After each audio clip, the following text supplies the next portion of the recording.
കേവല ഭൂരിപക്ഷം ഇല്ലെങ്കിലും പാലക്കാട് നഗരസഭയിൽ BJP തന്നെ ഭരിക്കുമെന്നാണ് BJP ദേശീയ കൗൺസിൽ അംഗം N. ശിവരാജൻ പറയുന്നത്. UDF-ഉം LDF-ഉം ഒരുമിച്ച് നിന്നാലും വിജയിക്കാനുള്ള തന്ത്രങ്ങൾ തങ്ങളുടെ കയ്യിൽ ഉണ്ടെന്നും കൂടിയാണ് ശിവരാജൻ മീഡിയ വണിനോട് പറഞ്ഞത്. പാലക്കാട് ഈ കേവല ഭൂരിപക്ഷം ഇല്ലാതെയാണ് ഇപ്പോൾ കാര്യങ്ങൾ നിൽക്കുന്നത്. BJP തന്നെ ഭരിക്കുമോ? BJP തന്നെ ഭരിക്കും. ആര് സംസാരിച്ചു? കേവല ഭൂരിപക്ഷം 2015 മുതൽ 2020 വരെ ഞങ്ങൾ 24 സീറ്റും വെച്ചാണ് ഭരിച്ചത്. ഒരു കുഴപ്പമില്ലല്ലോ. മുനിസിപ്പാലിറ്റി ഭരണകൂടത്തിൽ കേവല ഭൂരിപക്ഷം വേണമെന്നൊന്നും നിർബന്ധമില്ല.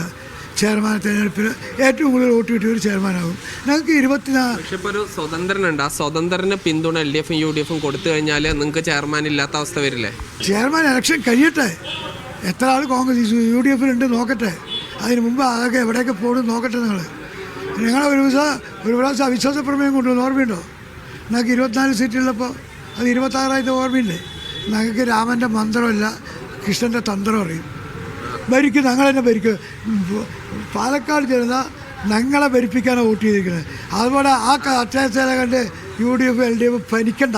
അതായത് ഈ താങ്കൾ പറഞ്ഞത് ഈ ഇനിയിപ്പോൾ ആരെങ്കിലും അങ്ങനെ ഒരു ശ്രമം നടത്തിയാലും നിങ്ങൾക്ക് തന്നെ വോട്ട് കൂടുതൽ കിട്ടുന്ന തരത്തിലുള്ള തന്ത്രങ്ങൾ അറിയാം. എല്ലാം അറിയും. പൈസ കൊടുത്ത് വാങ്ങും കൗൺസിലർമാരെ. എന്തിന് ഇപ്പോൾ ഞങ്ങൾ പൈസ കൊടുത്തിട്ടാണ് ഒരു പഞ്ചായത്ത് പ്രസിഡന്റ് വന്നത്? പൈസ കൊടുത്തിട്ടാണോ? ഞാൻ 50 കൊല്ലം മുനിസിപ്പൽ കൗൺസിലർ. എനിക്കറിയാം എങ്ങനെ ഭരിക്കണമെന്ന്. ഏൽപ്പിച്ചാൽ ചെയ്യും. LDF-ഉം UDF-ഉം കൂടി വരാനുള്ളൊരു സാധ്യത ഒട്ടുമില്ല. അവർ യോജിച്ചോട്ടെ. LDF UDF എങ്ങനെ യോജിക്കുന്നത്?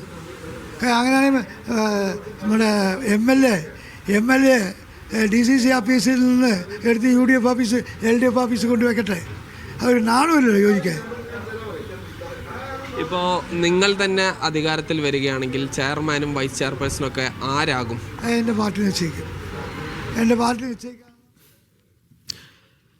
എന്തായാലും ശിവരാജൻ വലിയ ആത്മവിശ്വാസത്തിലാണ്. വലിയ തന്ത്രങ്ങൾ ഞങ്ങളുടെ കയ്യിലുണ്ടെന്നാണ് സാജിദ് അദ്ദേഹത്തോട് ചോദിക്കുന്നുണ്ട്, നമുക്ക് വേണമെങ്കിൽ കൗൺസിലർമാരെ പൈസ കൊടുത്ത് മേടിച്ചൂടെ? അപ്പം അദ്ദേഹം അതിൽ വീഴാതെ അദ്ദേഹം പറയുന്നു അല്ലാതെ തന്നെ നമുക്ക് കിട്ടാവുന്നതേ ഉള്ളൂ. എന്തായാലും പാലക്കാട് എന്ത് സംഭവിക്കാൻ പോകുന്നു എന്നത് വലിയൊരു ആകാംക്ഷയുണ്ട്. അതിപ്പോഴും ഒരു തീരുമാനമായിട്ടില്ല. അതായത് അണിയറ ചർച്ചകളും കരുനീക്കങ്ങളും ഒക്കെ ഇങ്ങനെ തകൃതിയായി നടന്നുകൊണ്ടിരിക്കുകയാണെന്ന് കൂടി മനസ്സിലാക്കണം.